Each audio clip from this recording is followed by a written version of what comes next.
managed to have some friends, though. I'm not quite sure how he got them, but he did manage to have some friends. And his friends got really tired of the fact that all this guy did was sit in his room and watch TV. They decided they wouldn't put up with his excuses anymore. And one day, they thought really hard. They couldn't find anything. One day, the perfect opportunity came. The guy's teacher came into town. So all of his friends went to the man's house. And they went, and they knocked on the door. No answer.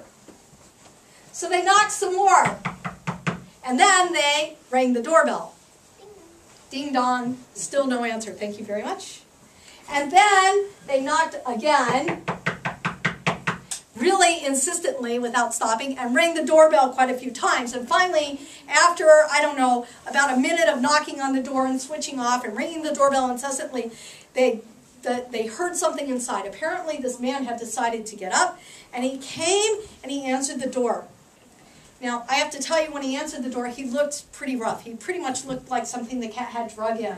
His hair was messed up, he was unshaven, his clothes were wrinkled. So his friend said to him, hey, you really need to get up, go, your teacher is in town. It's been a really long time since your senior teacher. Go and learn some Torah from him.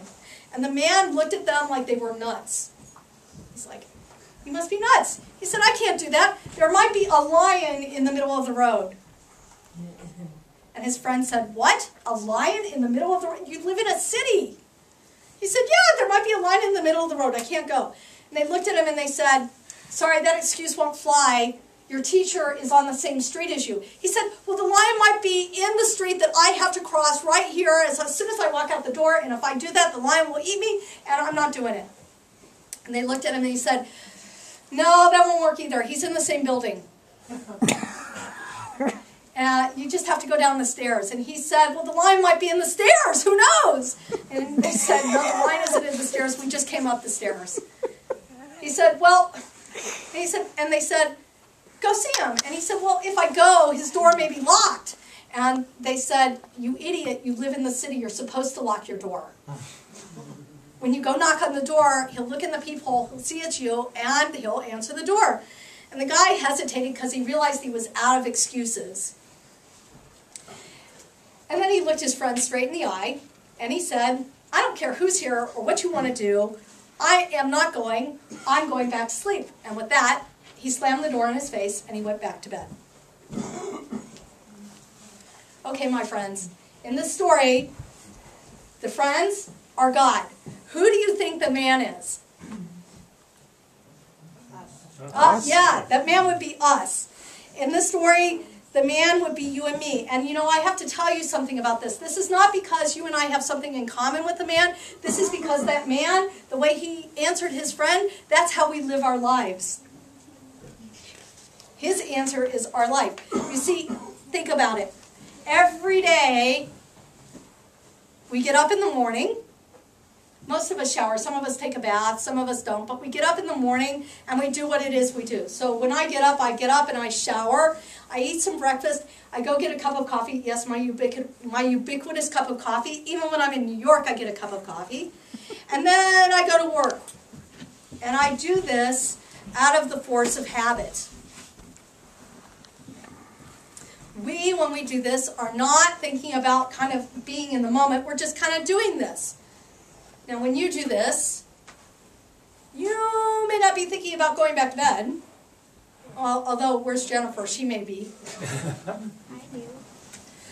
Yeah, you might too, right? Some people think about going back to bed. Others are thinking forward in the day about what they're going to do and how they're going to do it. And then we drive to work and habit takes over.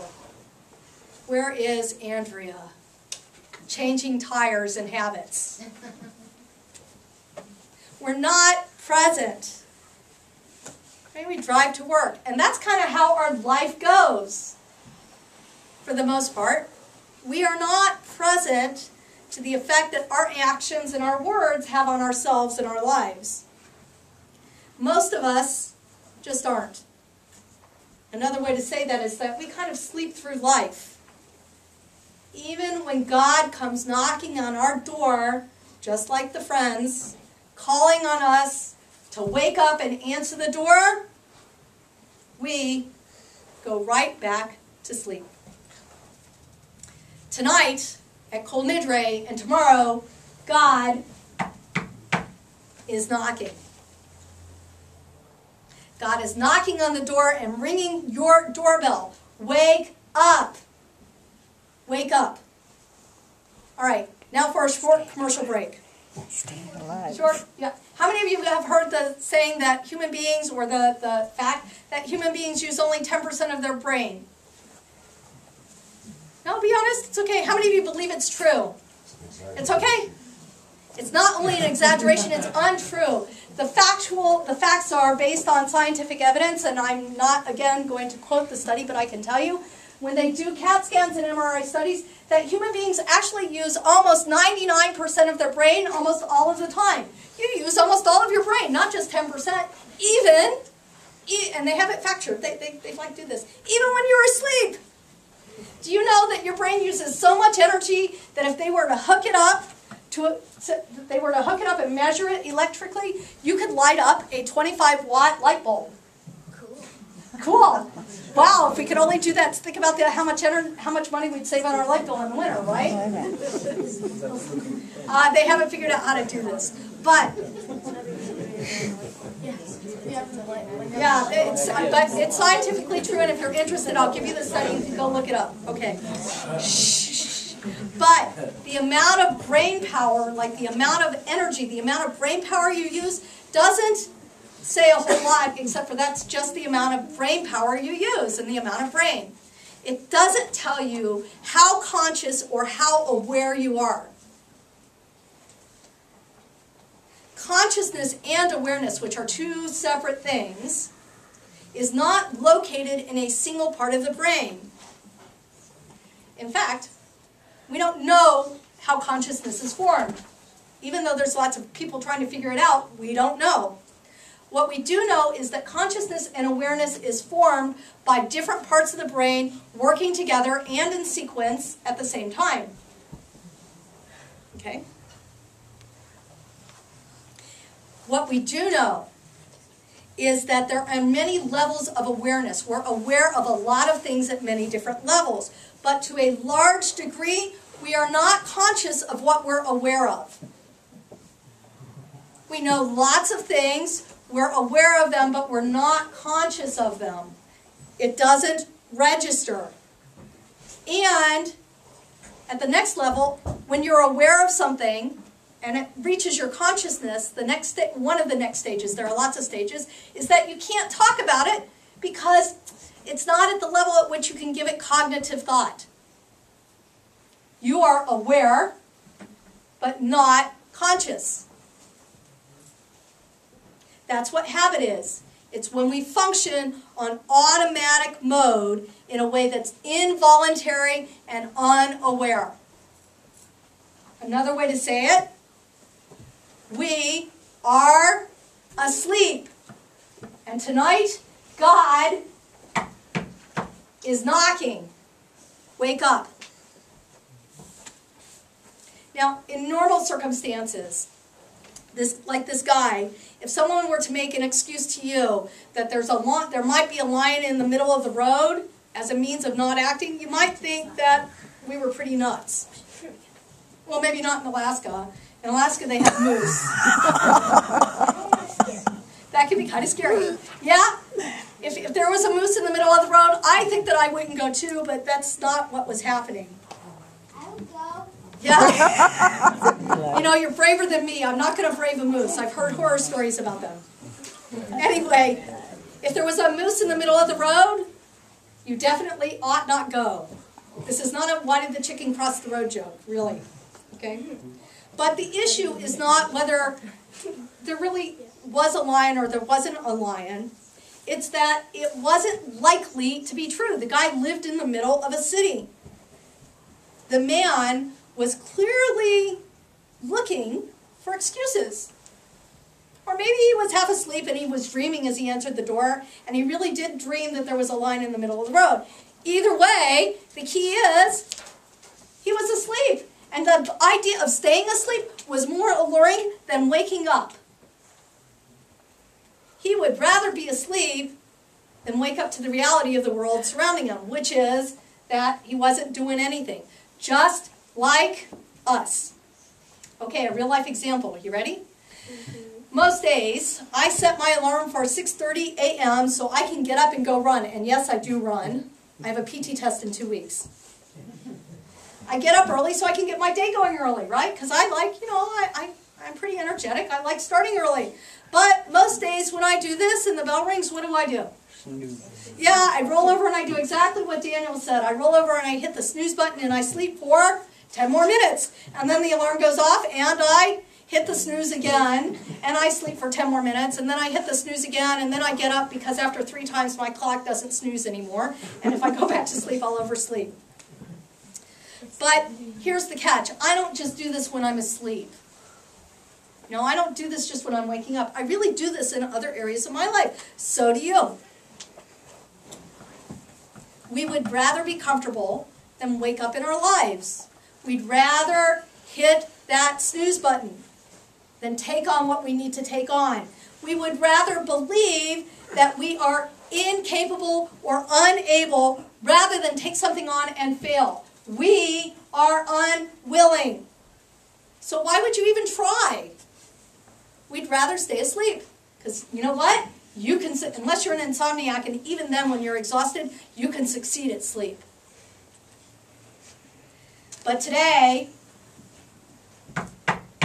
God is knocking.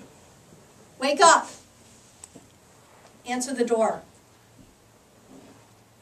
Yom Kippur, I want to talk a little bit about what it's really about. Yom Kippur is about completing the process of teshuvah that we started way back 10 days ago at Rosh Hashanah. And if you pay attention tomorrow, and in the liturgy, I think it's there tonight, you will hear the following lines. For the sins that I have committed, knowingly and unknowingly, and then we go off on our list. We do teshuvah for the things we are conscious of and aware of, and for the things that we are not conscious of and unaware of. It all matters. Today, if you answer the door, you have the opportunity to do something extraordinary, and that is to become conscious and aware and conscious of how you live every moment of your life, to take on that practice, to be awake, and to stay awake for the rest of your life. Why would you do that? Because on this day, each and every one of us is expressly invited to take our place in God's court. You have the capacity to ascend past your earthly being into the courts of God and the angels and to assume your place there, not as an angel, as a human being, and to be a true co-creator with God. And to do that, you have to wake up. Wake up. God is knocking. Answer the door. Sometimes when God knocks, God uses malachim, angels. Malachim can be things like when you kick your foot against the chair. Yeah, thank you very much. Ouch. They can be events like when you get a phone call, or you win the lottery, or you don't, or people. Malachim can knock loudly or they can knock softly. It can be an easy knock. Hello? Email. Or a knock in the head. How many of you have had a knock in the head? I have. I don't like them very much. But you know what? You get hit in the head, you wake up. Now, I'm not saying that all bad things that happen, or even all good things that, thank you very much, Rivka, I appreciate that. I'm not saying that all bad things or all bad things are messages from God. Oh, that's good. I'm saying that sometimes they are. And when they happen, you should pay attention. You know, I have this rule that I started several years ago, and it really is a rule for me. It's a really cool rule. I found that when things come across my email 3 times, usually it's a message. If it's the same message. If I get something on my email 3 times, you can bet if I haven't answered it, I'm going to answer it. And most of the time, it works. And when it doesn't, it's because I didn't answer. Consider, though, when God knocks on your door, God need not use an external malach, an external messenger. God also knocks on your heart. All right, who here is a physician? Anybody? Who here has at some point heard their heart through a stethoscope? How many of you have seen your child's heart beat on a sonogram? Yeah. How many of it? So I invite you. Yeah, I see it. Yeah, I see it.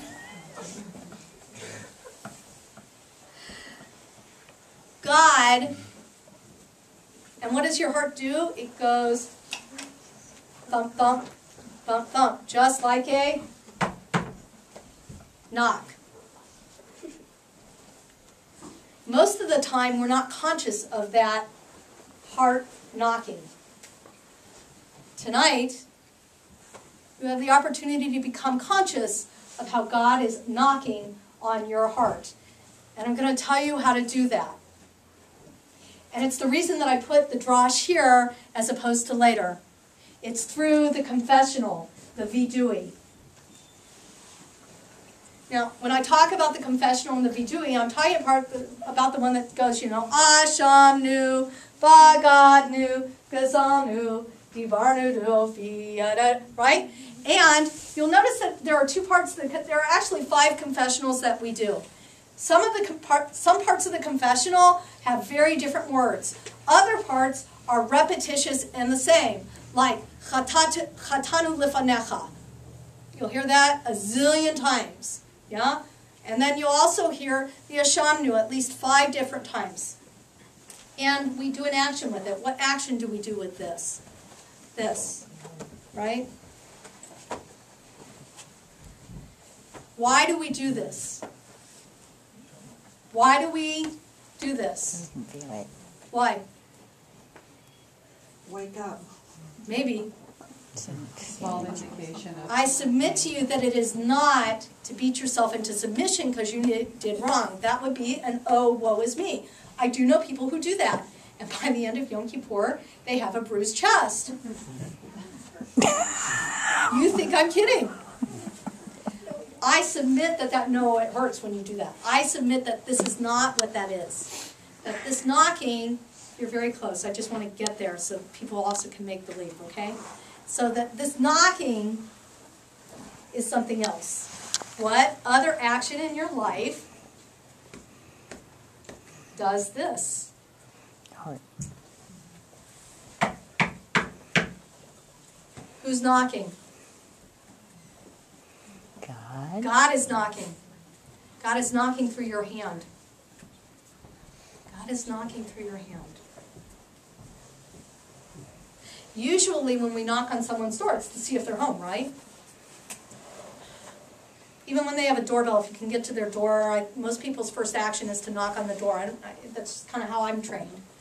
And then if nobody answers, I'll knock again a little louder and a little more insistently, and I'll ring the doorbell once. And then if I know that they're home, I did census work this summer. So, and if I knew that they were home, I'd go to their window, knock, and bang on their door and ring their doorbell until they answered, and they got really upset. But you know, I'm charming and I got around it. But that's not what the vidui is all about. But, and, let me say it that way, and your body is not a door. You do not need to hit your chest really hard in order to get the message. Think about it in real terms. if you were on the other side of that door and I was the census worker and I knocked on that door and I banged incessantly, you would either think that I was a stalker and crazy, okay, or that I was being a pain, or that I was just plain obnoxious.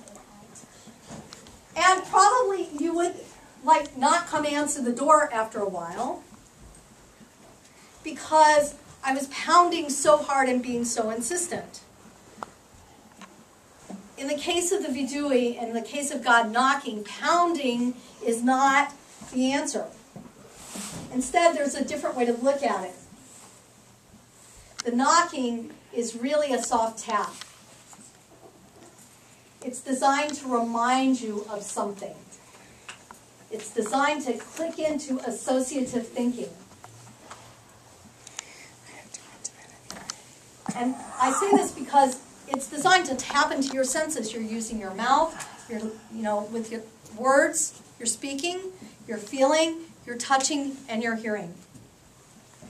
But you can't get to that on purpose. You have to let your mind go. So when your mind drifts, it's supposed to happen because that's what gives you access to what you really need to know. Even so, when you hear the knock, you have to answer. What is keeping you from doing that? What excuses are you making for not answering the door? Where are the lions in your life?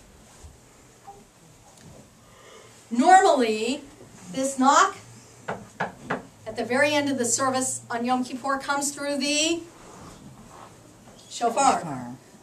But it's Shabbos. It's Shabbat. And in many congregations, including this one, on Shabbat, you don't blow the shofar. There are lots of reasons for that, but in this one we don't.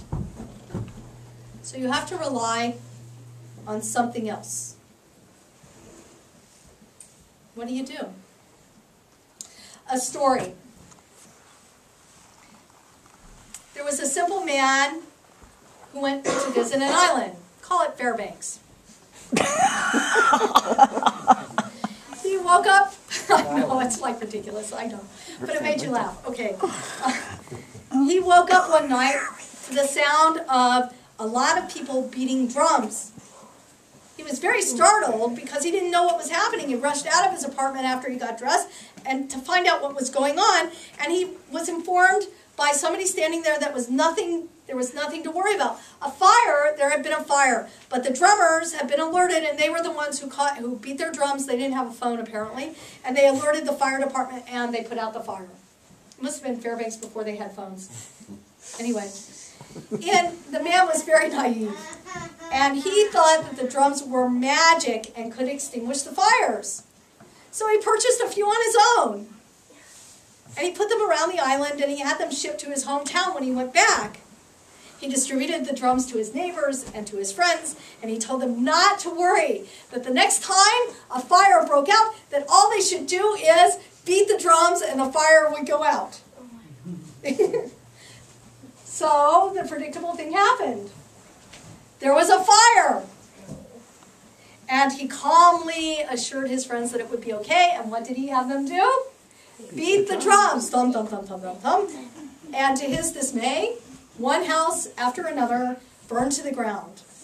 It was soon apparent that the drums were worthless when it came to putting out the fire. He was really ashamed and angry. So he got on a plane and he flew back to Fairbanks to talk to the guy who told him about the drums, to figure out what he had done wrong. The guy looked at him like he was nuts. He's like, "You're nuts, dude. Did you really think that beating the drums would put out the fire? You're nuts." No, the fire was put out by the fire department. Yes. The drums were only a signal to get the fire department out of the building so that they could put out the fire. The same is true for us. There are people who actually believe that blowing the shofar and beating our breasts like we do on Yom Kippur, or just raising our voices to a very loud level during prayers will extinguish the raging fires that burn in our hearts. If we believe that, we are badly mistaken. The shofar, the Al-Chet, the Ashamnu, the Avinu Malkeinu, they are only knocks on the door. They are signals that God is knocking and that we must wake up. These are alarms. They are there to awaken you. But the truth is, you don't need an alarm. Today, tonight, you have the opportunity to be awake, to pay attention. You only have to listen to the knocking on the door and answer it. God is knocking. Wake up. Good Yom Tov.